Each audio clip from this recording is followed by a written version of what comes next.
As we enter the final weeks of our Writing 250 online course, I wanted to review the remaining assignments and also discuss course and teacher evaluations. First of all, course and teacher evaluations are due Sunday, May the 1st. If you want a bonus, we'll discuss what those bonuses are here in a minute. And then the final research essay is going to be due Thursday night on May the 5th, followed by your ePortfolio reflection, which will be due Friday on May the 6th. Course and teacher evaluation should be professional and maintain a formal tone. They are important to my department. They help decision makers make decisions about development, tenure, promotion, compensation, awards. They also allow me to know what needs to be changed in the class to make sure that you guys are successfully completing the course. So please answer the questions thoughtfully and honestly and maintain a formal tone in your response. The university offers several bonuses, and I also offer a bonus as well. I'll go over those right now. So those students who submit all their evaluations before final grades are able to view their grades up to 12 hours earlier than other students. And students will also be allowed to register a day early for the following fall or spring term. This is the university bonuses. You would have to go ahead and complete all your evaluations for all your classes, not just mine. But that is what the university offers. What I offer is as follows.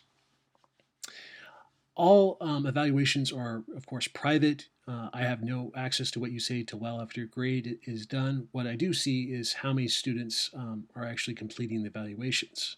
So I offer this bonus. If half the class, that's 50%, completes the course and teacher evaluation form by midnight on May the 1st, and if your final grade falls within 1 percentage point of a higher grade in our plus minus grading scale, I will go ahead and enter that higher grade as your final course grade. I give you an example of this below. Like if you have an 89.4, which is a very high B plus, borderline B plus, it will fall into 1 percentage point, so it'll go into an A minus. Not so if it falls outside of that 1 percentage point. The reason why, of course, is it just becomes too unwieldy to actually do so.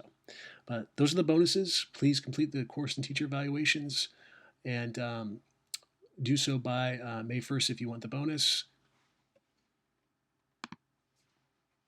The evaluation submission instructions are included here. They're also copied and pasted below. Okay, on to more important matters. Research paper. This is the actual result of all that hard work you did in the research toolbox, from the proposal to the annotated bibliography and your literature review. You can use, adapt, revise, and integrate information, evidence, and claims that you've made in each one of those assignments into this final research paper. However, you cannot simply cut, copy, and paste material into the final draft. Your final draft has to have an argument. Okay, all those other assignments you did for the research toolbox, they were analytical, or they asked you to synthesize information or assess sources. Now is the time that you develop your argument. Okay, you'll need to highlight your thesis, and obviously make sure that you not just have an argument in your thesis, but you carry that argument throughout your paper in clear topic sentences, making solid claims. You also need to double check your document format. Some of you are still writing in a document format that is not acceptable within your academic discipline. Quite a few people are still writing in MLA format when their discipline requires them to write an APA style format. By the time you reach this final research paper, you have to know that if you want to pass this class. You'll also need a solid introduction and conclusion. And I highly recommend looking at the sample research paper from the Owl at Purdue to see what format looks like, and also as a sort of guide of what you might want to include in your own paper. And of course, visit the Writing Center. Please make some time to take a version of your draft there too. There's also a bonus for turning in a rough draft and a peer review too for this assignment, but I'm not going to make that mandatory. Okay, so also, since we have quite a few assignments back to back with this, not only the research paper, but also your ePortfolio reflection, you're going to have to let me know if you'd like detailed comments or feedback within the actual comment section. Otherwise, I'm just going to give you a rubric and fill that out with a small little response. And I will also not respond to email about course grades until the registrar's office releases them to you all. Okay, so after you get done with the research essay, you do have the final reflective essay. That is a assignment that is basically designed to talk about your own process as a writer, critical thinker, and how that has impacted you. Those of you who took Writing 100, 102 here at the University of Mississippi are somewhat familiar with the assignment too. Basically, it asks you to reflect on one paper and one outcome. You can also use an entire unit like the research toolbox. But you want to integrate evidence into your actual response too from your essays. You don't need to do anything like have a works cited page or a reference page, but you should talk about specific examples from your essay. And remember, you're not reflecting on your performance in the course. It doesn't matter if you're making an A or a D. You're talking about your own growth as a writer in the context of one of these outcomes that you pick from our welcome page on our actual syllabus. So, it should have a coherent theme, something that you're working on, and should not just be unconnected. And that is the basic version of the reflective essay. We've been doing mini reflections throughout the course of the semester. Any one of those mini reflections is fair game for you to revise, adapt, and expand into these final reflective essay. That's kind of the point of why they exist.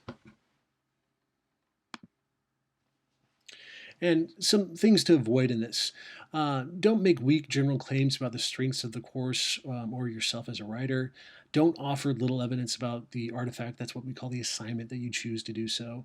Don't have lots of good, bad, evaluative claims about your writing. You know, a lot of people say my writing sucks or I'm a bad writer. That's not what I'm interested in or what you should be interested in. You want to back that up with very specific claims about what you're doing as a writer and basically where you are in this journey as a path in your academic discipline. Okay. Week 13 does give you some idea of all these assignments that are being done too. We do have 2 final extra credit assignments. One that's been open for quite a while, which is the annotated bibliography that's going to be due Sunday night on May the 1st, and also your literature review, also due Sunday night, May 1st. You need to turn in these 2 assignments if you want to do them by that time underneath the revision tab, which is located here on the left. I'll go and click on this so you can guys, so you will see this. And of course, you have revision instructions here, example, and you have the submission portals for each assignment. Okay, so I've jumped ahead to week 14, our final week. You see that all we have is a final note from me and also the submission portals for your research essay and the final ePortfolio reflective essay, and a letter note from me too about how much how very proud I am of all of you for rising to the occasion for this online class. This is by far one of the most challenging classes you can take, I think, at the University of Mississippi in terms of the amount of work that you're required to do. But I really have been impressed by the amount of thoughtful, critical thinking many of you put in your work and assignments, and how many of you simply have risen to the occasion. And I'm happy to have taught you as students. And if you ever see me face to face, please say hi. I might look shocked for a minute because it's an online class, but you might recognize my face better than I do yours. But please introduce yourself, and I'd love to hear about your experience.